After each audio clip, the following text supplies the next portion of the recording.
So ito mga boss, sa mga nagtatanong kung gumagana ba yung ating, pitik lighter dito sa ating queen slot, so subukan natin. So login tayo, insert queen, yan. Gumagana na yung ating relay, saka yung ating queen slot. So subukan nating i-pitik. So ayan.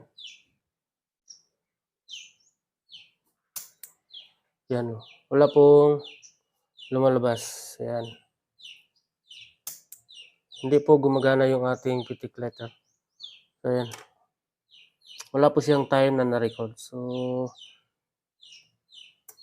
yung pitik lighter na yan is naiwasan din natin dito sa ating relay na 'to, sa ating setup. So salamat sa mga nanonood at kung may katanungan kayo mag-comment lang kayo sa baba at sagutin natin yan.